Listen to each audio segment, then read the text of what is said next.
And we are live. It's your favorite insurance agent, Darnold Jr., and this is FinLit Live. If you are watching this live, go ahead in the comments, hashtag live. If you're watching the replay, go ahead in the comments, type hashtag replay. I have a really exciting show for you. If you ever thought about ever hosting an Airbnb, this is definitely the show that you want to tune into. So without any further ado, let's go ahead and get lit.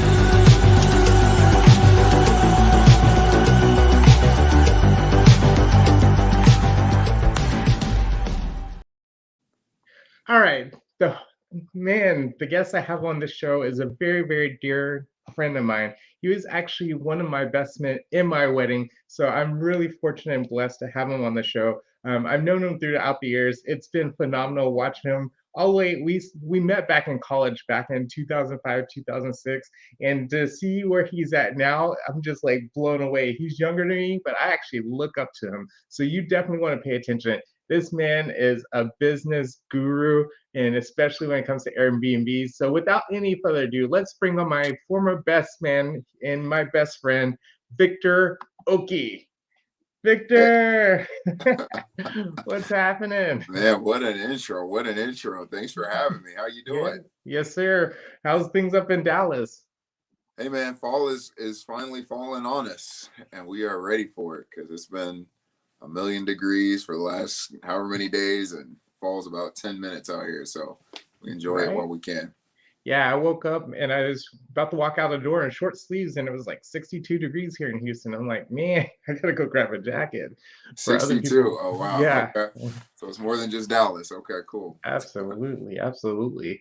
So let's go ahead and dive in. Like, give a little intro about yourself, who you are, where you're from, what you up to. Yeah. So again, Victor Oki, been in, like Darnold said, we go way back 15, 16 years back in school. Then out of school, started working full time, basically doing medical device sales, and kept that in the forefront as the day job. But I knew kind of at the earlier age, I guess, that I always wanted to have multiple streams. Really thankfully to some internships, some programs that Darnold was involved in, I was involved in, really got an early introduction to just reading and expanding the horizon, especially, one of the books that always comes to mind is Rich Dad, Poor Dad, where I first kind of got introduced to the 4 quadrants. And I knew the E quadrant was my probably primary vehicle to trade some time for money, that kind of thing. But I knew I wanted to get over to that other side, the I, the B, I being investing, B being big business. So I really try to start investing early, and thankfully was able to hit on some properties, and nothing crazy, but just kind of got to turn one into the next, so on and so forth. And things kind of went the right way, and I'm kind of still learning, but seeing the portfolio grow with basically passive income and single family real estate. Yeah, that's where it's at, passive income. And that's one of the things he talks about in Rich Dad Poor Dad. Active income is where you physically have to be there in order to make money. Passive income is where you're still making money, but you don't physically have to be there. And so the truly wealthy focus on building passive streams of income. And so that's why this is going to be an amazing show, because Airbnb is a great way to build passive income for yourself.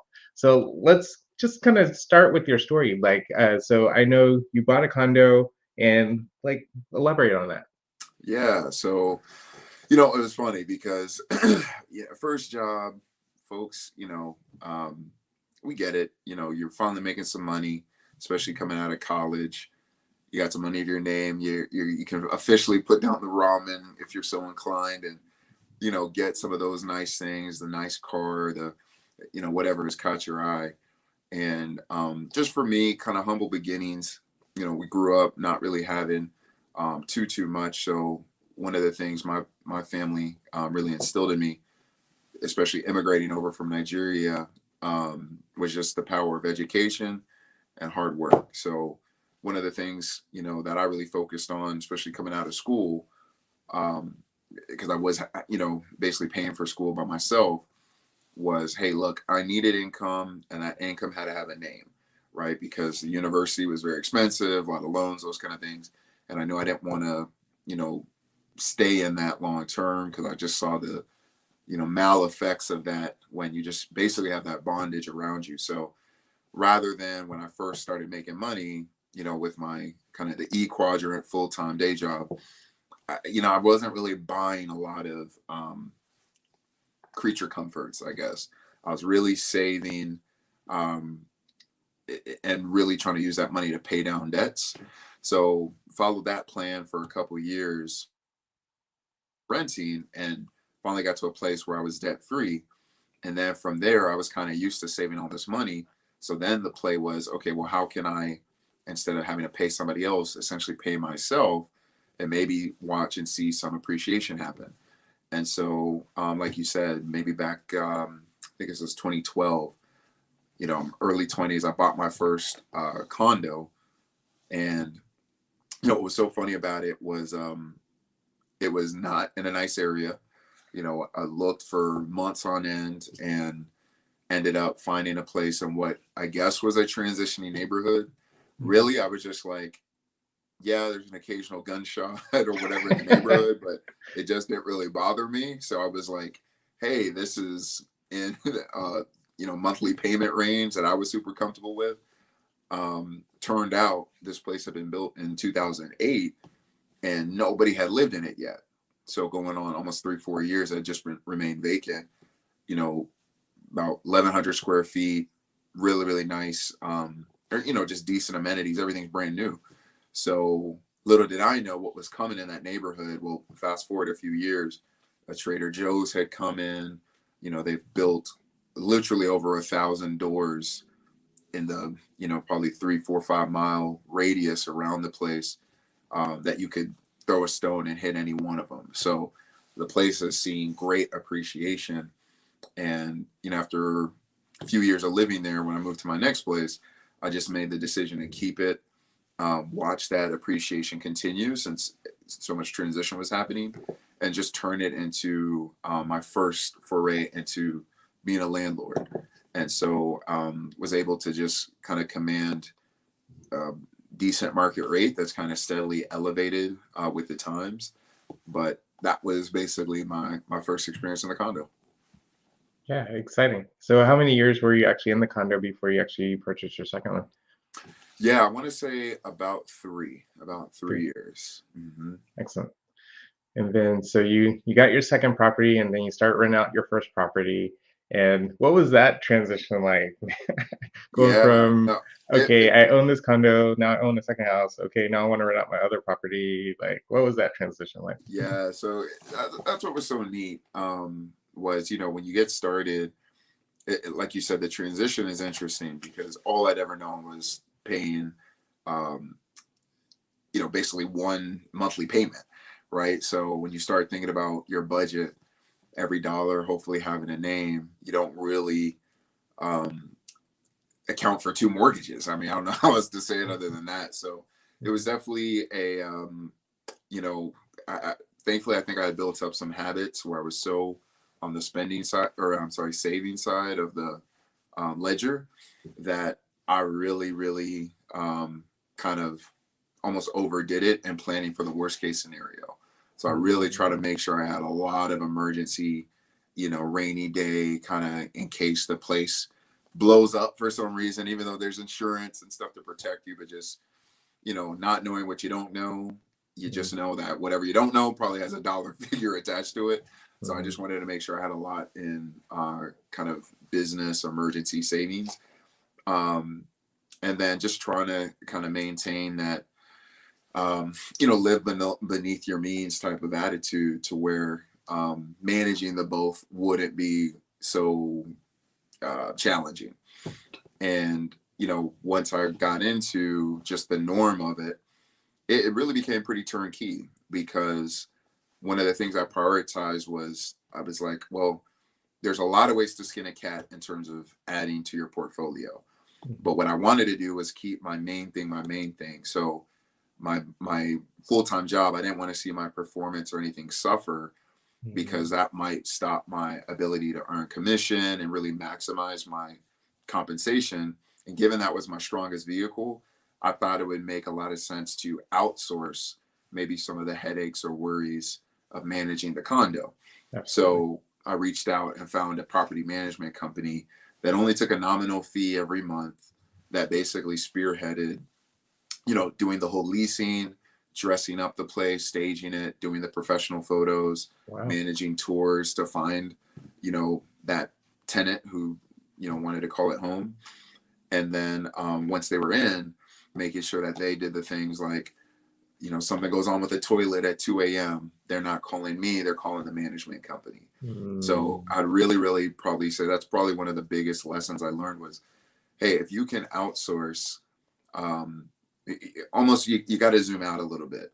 If you can outsource some tasks and spend that time, now don't just blow it, right? Don't mhm. just say, hey, I want to outsource everything and not do anything yourself, but really have that kind of trade-off of, hey, if I can outsource somebody to handle this, and that means I can focus on kind of pushing the whole envelope forward, Mhm. I think that's a willing trade-off, or a win-win trade-off, I should say, um, to just kind of keep your focus and watch your portfolio continue to grow. Absolutely. I've heard the phrase that the average individual spends money on things, but the wealthy spends money on things that brings them time and time Mm, freedom. Do you agree with that I've statement? heard that. Yeah, I mean, amen.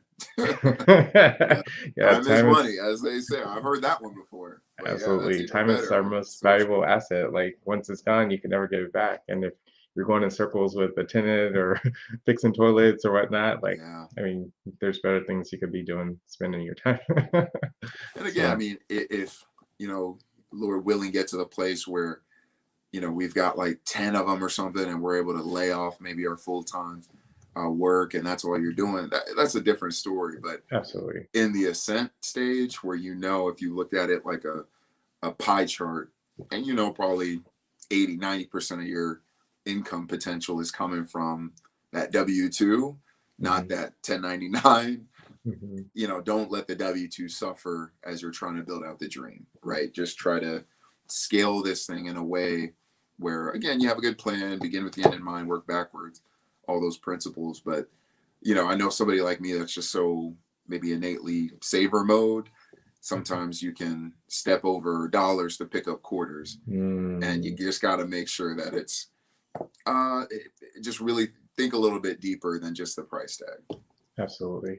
Yeah. So, on that vein, what has been your greatest challenge as far as running Airbnbs? Do you have any crazy tenant stories or Yeah. So, and sorry, I didn't even fully answer your question. So, like, yeah, I transitioned, and sure, I was living in, just bought this kind of smaller 3-2 that, was only maybe 1,300-1,400 square feet, but was kind of in again, another transitioning neighborhood. And, primarily, was just living there full time for probably the first year or so. mhm, And then my girlfriend at the time, now fiance, we'd go on trips and things like that from here to there, and times, um, and we were just like, you know, she had her apartment, I had this place. It was like, why don't I just try to maybe rent this out at the times when we're on, and mm, see if it catches on. So sure enough, what I did was I ended up just, I didn't have too much to my name as far as valuables or things I was worried about. So most of it I could fit into this closet that basically had two rolling barn doors that I mhm. would literally just wrap with a bike lock Nice. and then lock it, anything of value that I was really concerned about. And Absolutely. so, sure enough, I just hopped on Airbnb. We had traveled, rented places. Same with VRBO. I think now HomeAway. I know it's kind of changed some names over the years. Hmm, never heard of that Um, one. yep. And so, sure enough, I just kind of took some pictures, put a listing up, and honestly, at the leisure of if we knew we were going to go somewhere and it got a ding, like I said, I would go through that whole process, and then, excuse me, and then eventually, it started to build. And my whole thing was I wasn't really concerned about the rate at first. I just wanted to get reviews up, because what it Mm, seems like is you have to put yourself in the shoes of the traveler who, Mhm.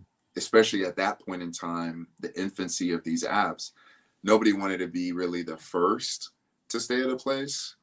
I would Mhm. argue probably just like, restaurant or whatever, the more reviews you see, especially positive reviews, probably the more likely you are to give that new place a shot. That's Or social proof, right? exactly, first one Mhm. through the wall, let them be the bloody one so you can just step right through that giant, new doorway, right? That's right. So yeah, I mean, for sure it was really critical to just get the positive reviews flowing. So I didn't know much about market rates. They would kind of throw little suggestions out there, but um, I really just try to keep it agreeable so it could get booked. And then what do you know? It went from 1, 2, 3, 7, 10, like 15 reviews. And then at that point, it started getting regular hits. And so then it really Mm. became more of a, hey, I didn't need the money. I wasn't trying to move out of where I live, but it was Mhm. more just kind of a nice, hey, this was almost like a, um, silent roommate, helping to Mm. pay that mortgage, right? Mhm. Even though technically, lived with myself. So what was kind of cool about that, you asked what was a crazy story. Um, I think the funniest thing was, again, in the early days, people didn't know what they could or could not get away with. So had a Mm. Ring doorbell attached. And one of the things on my bookings, I just, try to limit damage. And so I would say, hey, no parties. And in Mhm. fact, we kind of had a base rate. And then if you had multiple people over that, it was an additional, I think, 25 per person per night. Mm. And so, sure enough, one of these, most people were very forthcoming, but somebody was like, oh, yeah, it's just going to be a little couple getaway. Me and the missus, we wanted to come to Dallas, check it out. I forget where we're at, but I get my Mhm. Ring doorbell notification thing. It hits like 10:30 at night, and like every 15 minutes, it's just going off. Wow. Another car, another car. And I mean, eventually just went to bed, wake up. I mean, I'm talking, you're scrolling through all the motion detection. I mean, it was an all night rager, right? So, Wow. had to have the conversation with them. And honestly, they were pretty gracious about it. They were like, hey, sorry. And, they upped their payment because they tried to get over. They didn't break anything or whatever, but it was Good. just kind of eye opening that people aren't just always going to do exactly what they say. So, Right? gotta kind Go of figure. keep in I'm mind. surprised. So Yeah, we nothing too definitely learned crazy, that in but our book days, huh? yeah, exactly right. You never know what you're gonna get. That is for sure. Mhm. So yeah, not too crazy, but pretty cool. Wow. Yeah, that's cool. Well, I'm glad it worked out and they were gracious and they actually paid more, so you actually earned more Yeah. than you were expecting. So that was a blessing in disguise. So that was Hmm. cool. Yeah, for And sure. so, what has been your greatest joy in owning all this? Yeah, I'd say, the cool thing is probably most now, and because even now at this point, no longer live in that home, bought another home, and once that happened, turned this over, honestly, to a full-time property management company for Airbnbs. So the Mhm. condo that has a management, even though it's a single lease format, this 3-2 is now a full-time, 365-day opportunity. And Mm. what was interesting about that is, as I worked with this company, you know, the structure is what was very new to me, and it Mhm. was just new in general, right? Because Mhm. again, we're on the kind of front end of the wave of watching this new industry even grow. Um, so what they do, they handle all the turnover and stuff of multiple bookings, right? Because you think about Mm. the traditional, their main concern is, hey, like I said, the leaky toilet, but it's the same person who signed a year lease. Mhm. With the Airbnb VRBO, average stay could be 3, 4, 5 days. So in any given month, that means multiple times turning over everything, all the bedding, changing the sheets, cleaning it, making sure it's, as pristine as you would expect walking into a hotel room for the first time. Absolutely. So you can imagine that's a whole kind of different animal in terms of the legwork required. So what they do is they manage the booking. They really try to make it full. They could have 4 stays in a month that are each, a week apart, 3 days each. But then they're going to try to plug in those holes in the calendar, a little 2-day stay here, 4-day stay there to make the whole calendar full and have that eagle eye again of watching the market, maximizing the return. That comes at a price, but same principle I mentioned earlier of that kind of I almost look at it like a commission for a good salesperson. You want to pay that commission and help them thrive, because if they're thriving, the rising tide will raise all boats, right? Absolutely. And at least, like I said, for the pie chart where that main income isn't coming from this, it's growing. Don't be afraid to outsource, learn some things. And then once you kind of had that front row seat of the knowledge, because you don't know what you don't know, if you feel a little bit more comfortable, again, based on your own risk profile, step out, maybe do it yourself, right? But I was willing to learn. So I say all that to say, you asked what's been the most joyful. Well, the first stay, once I transitioned to this company, we had set up the place to be optimized for as many people as possible.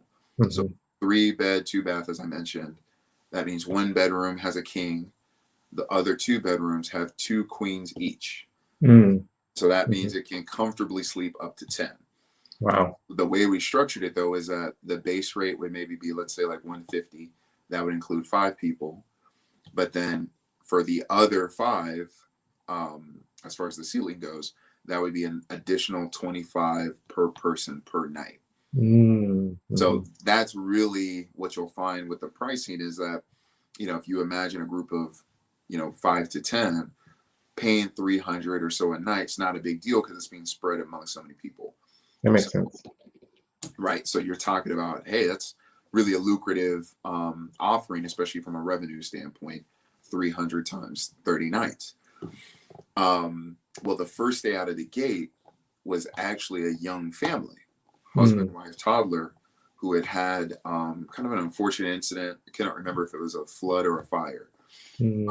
So this property management company, their kind of Rolodex, they had this insurance broker who, because basically the property management company mainly focused in real estate. So they just developed relationships over time. So this insurance person knew that they were kind of doing this with the Airbnbs, knew that they had a client who the insurance was going to cover. So they'd kind of developed a symbiotic relationship. Well, sure enough, the family was like, look, we're not trying to do hotels. We don't want to be in and out. We just want to be in one place while the entirety of our home is being rebuilt. So the first stay was this young family staying for 96 nights. Wow. Yeah. And it was just really, really cool to hear how much they love the home. And it was like literally not just, even though it kind of still was just a, quick blip in their story, but For sure. they're like, no, this was really our home. Like we got mail set here, this They moved in. It's like, forget I mean? rebuild our house. We're going to stay here. Literally. So it was really cool to hear kind of the feedback, especially having lived in the home for however many years before doing this, to kind of hear the feedback through, the management company of how much they loved it and how much, they, even as they got into their place, were like, yeah, if it's ever open, this is kind of our home away from home, which is just kind of a cool, I don't know if service is the right word, but it's just kind of neat to share something you value with somebody else. So that's kind of cool. Absolutely. That's awesome. Well, any last tips or tricks that you'd like to share before we wrap up? Yeah, I mean, more than anything, I'd say knowledge breeds confidence. So if you've kind of thought about it and just don't really know where to get started, definitely can relate. I would say just, by now there's got to be tons of books and podcasts and things like that. Really where I kind of kicked it off though was just Googling, finding some meetups where, people were kind of passionate about these things, kind of rubbing shoulders with folks who are already in this arena, something we didn't really get into today, but multifamily, that's a whole nother avenue that I've kind of spent some time trying to, get a little bit more versed in. And I remember going to a meetup years ago, and you just, even attending a seminar like that, you can't help but bump into people who are passionate about this kind of investment vehicle and have all kind of stories and are already dabbling in all kind of things. And it's just a lot of invaluable, both networking, kind of building your own Rolodex of maybe people to contact, people to work with, but just a lot of, just positive energy, positive momentum to help this thing seem less daunting. Because let's be real, anything that you've never done, it can just seem terrifying, right? So I Mm-hmm. just really feel like the more you can empower yourself, however you feel you gain strength, whether that's reading, whether that's talking to people, I'd say don't be afraid. And you'll be shocked. A lot of people it's a fun thing to do, quite honestly. It's a lot more fun than just, um, I don't know. I mean, you don't have to knock anything to praise something else, but just for me, the idea of an asset that you can touch, feel, go check on a shingle or the baseboard, the real estate is just, it's so tangible for somebody like myself who's very visual, that's a lot more fun to me than just checking the stock app or just looking at mutual funds and that kind of thing. Again, have them, love them, but there's just something extra cool about the fact that you can go reach out and physically touch it. So I That's find awesome. that people who feel that way tend to get really passionate, try to do something more creative with it, and chances are they'll be willing to share that with you. So don't be afraid to reach out. That's awesome. I always say life begins at the end of your comfort zone, right? Mm, So man, you're filled with a lot of wise words. I like a that. lot Yeah. of one-liners. Well, I appreciate you for taking time out your day. I know you're heading to the movies to go see that new James Bond movie. If Yeah. somebody has any questions or would like to reach out to you, how can they get in contact with you? Sure. Yeah. I mean, I always throw out my Gmail. It's always open. Would love to engage with anybody who'd like to on it. That's just OKE imaging, IMAGING at gmail.com. Pretty simple. Well, cool. Well, thank you, Sarah. I hope you really enjoy that movie tonight, and I appreciate you for taking time out. And hopefully, we can have you on the show in the future. Be like, yeah, I had 3 properties, but now I got 100 properties, Hey, and you're gonna teach us how to scale up like you're scaling up. your lips to God's ears. Yes, sir. I appreciate you That's for having me. that's right. We do have one question, and it's from my beautiful wife. When will you come visit us? Hey, we're long overdue. We're long overdue. Absolutely. Yeah, hey, we'll have to connect offline and see if we can't line up our calendars for sure. Because Absolutely. Sarah is also just like, man, we haven't seen them in a month of Sundays. I'm like, yeah, well, Yeah, when was the last time we saw each other? Was definitely it pre-pandemic. I think that, and quite honestly, how far behind the pandemic, I don't know because right? Yeah, the whole thing has been a it's distortion. all a blur. Exactly. Yeah. Now, I don't know if you Well, say this, but we just say BC before COVID. that's exactly right. Hmm. So, well, hopefully it will be after COVID, and this is all gone AC after I COVID. like that. I like that. So cool. Well, thank you, and look forward to hanging out with you in Houston. You got it. Thanks, man. So cool. Well, if you got any value out of that, go ahead and push that like button. Share this with your friends and family. If you were ever had an inkling of, okay, I might want to start Airbnb, definitely share this with your friends or family. And if the reason I started the show, Finlit Live, Finlit stands for Financial Literacy Live. And growing up, I feel like money was a taboo in my family. And I mean, that's fine. Even I went to Baylor and got a business degree from Baylor, and they taught a lot of great business skills, but I feel like they didn't teach on personal finances very well. And everything I learned on personal finances, I personally had to go out there and get information from other people or internet or books. And so I decided to start this show and bring on experts in various fields from cryptocurrencies to real estate to budgeting to credit management. And I interview the people that are the experts because I only claim to be experts in insurance. I've been doing this for 11 years, but I don't know everything. So I like to pick people's brains. And then I open up to you guys where you could ask questions to them if you have questions. So I appreciate you for tuning in. And definitely, we're going to be back Tuesday at 7 p.m. Have a really, really fascinating show for you guys. We're actually going to talk about debt consolidation. So if you have a stack of credit card bills sitting there, and that's bothering you, you definitely want to tune in on Tuesday because it's going to be an amazing show because there's a lot of great advice out there. And now's the time to do it. Interest rates are so low. But I appreciate you guys for getting